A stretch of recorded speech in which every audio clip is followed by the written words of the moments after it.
सात संगत जी, आज का विषय भक्ति का विस्तार।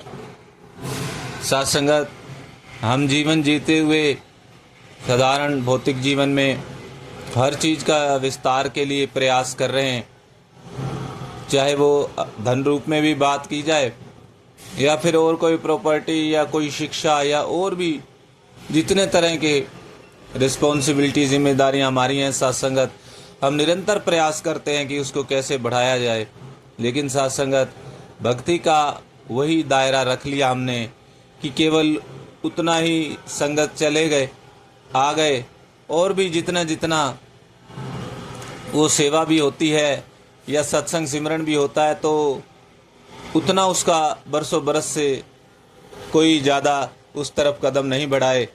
तो सत्संगत, सतगुरु जानी जान है, ये जानते हैं सत्संगत ये कमी हमारे जीवन में आ रही है। तो सत्संगत, पहले भी जब सेवा सत्संग सिमरन का आशीर्वाद सच्चे पातशाह ने दिया हुआ, तो उसमें भी बाबा हरदेव सिंह जी महाराज ने कहा कि सेवा तो हो रही है बराबर, सत्संग भी हो रहा है, तो गुरु जानता है कि सिमरन में कमी आ रही है, तो उन्होंने सिमरन की तरफ सत्संगत जी ध्यान दिया।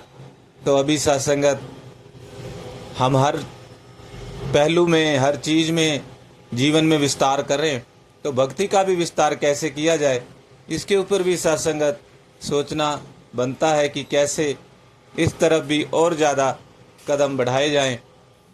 जो सच्चे पातशाह ने, हुजूर ने ये विषय भी इस समागम का कि विस्तार असीम की ओर, कि सत्संगत ये तो असीम है, अनंत है, और हमारी भक्ति सत्संगत वो बहुत छोटे रूप में, एक बिंदु के रूप में, एक सत्संगत जी एक बूंद के रूप में, तो उस बूंद को सागर के साथ जोड़ना है, अपनी सोच को इस निराकार प्रभु परमात्मा के साथ जोड़ना है, सतगुरु के साथ जोड़ना है, अपनी सोच को विस्तार देना है सत्संगत कि निरंतर वो अवस्था कि सत्संगत हर किसी में इसी का रूप दिखाई दे, जिधर देखता हूँ उधर तू ही तू है, कि हर शय में जलवा तेरा हूँ बहू है। सत्संगत देखना होगा कि मैं बरसों बरस से इस बात को बोले जा रहा हूँ और सुनता भी जा रहा हूँ, तो सत्संगत क्या मेरी वो अवस्था बन गई है?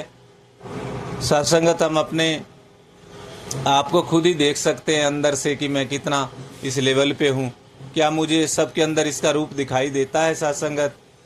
क्या जो सत्संगत आशीर्वाद आए सच्चे पातशाह की कि आपने सबके अंदर, हर पत्ते पत्ते के अंदर, जर्रे जर्रे के अंदर इसको देखना है, तो क्या मुझे दिखाई दे रहा है? क्या मैं देख रहा हूँ? क्या मेरी वो अवस्था बन गई है? तो सत्संगत अगर वो अवस्था बन गई है, तो हर किसी के साथ जो पहले व्यवहार किया जा रहा था उसके अंदर भी क्या परिवर्तन आया है? कि सत्संगत आज भी देख करके ईर्ष्या वैर कि सामने से तो धन निरंकार हुई, लेकिन जैसे ही वो महात्मा वहाँ से हटे तो फिर उसके बारे में अनेकों बातें कि ये तो वैसा नहीं है, ये तो वैसा नहीं है। तो फिर सत्संगत हम किसको देख रहे हैं? अगर हम निरंकार प्रभु परमात्मा को देख रहे हैं सत्संगत, तब तो ऐसे भाव नहीं आने चाहिए। तो सत्संगत कहने का भाव भक्ति, सत्संगत कर्म के अंदर, ज्ञान जब कर्म के अंदर, सोच के अंदर जब तक नहीं आएगा, तब तक सत्संगत इस भक्ति को विस्तार मिलने वाला नहीं, इस सोच को विस्तार मिलने वाला नहीं। इसलिए सत्संगत सच्चे पातशाह ने कहा कि हमें अभी भी अपनी तरफ बहुत सारा काम करना है, अपनी भक्ति के ऊपर, अपनी सेवा के ऊपर, अपना सत्संग के ऊपर, अपने सिमरन के ऊपर। कि कहीं सत्संग भी जाना होता है तो सत्संग में जाकर के भी मैं जो वास्तविकता, जो गुरु का वचन है वो लेने के लिए जाता हूँ। क्या मैं वही उसी के ऊपर ही कंसंट्रेशन करके वो लेके आ रहा हूँ, या जाने के बाद कहीं वहाँ शरीरों के साथ तो नहीं जुड़ जाता कि ये महात्मा तो ऐसे या वैसे? तो सत्संगत मेरी भक्ति में विस्तार नहीं मिल रहा है, वो तो बल्कि पीछे की तरफ जा रही है। तो इसीलिए सत्संगत हुजूर हर कदम पे चेतन कर रहे हैं कि अगर सेवा का दौर चल रहा है सत्संगत, कि जो मेरी सेवा भी हो रही है, उस सेवा के साथ भी मैं अपनी मैं को तो नहीं जोड़ देता कि मुझे ये सेवा अच्छी लगती है तो मैंने ये सेवा करनी है। सत्संगत वो सेवा सेवा नहीं होती, वो तो मेरे मन की इच्छा, मेरे को जो अच्छा लगा मैं वही करने लगा। सेवा तो सत्संगत समर्पण से, भक्ति तो नाम समर्पण का। तो जो अधिकारी ने गुरु रूप में जो भी वचन आ गए सत्संगत हम उसको मान पाएँ।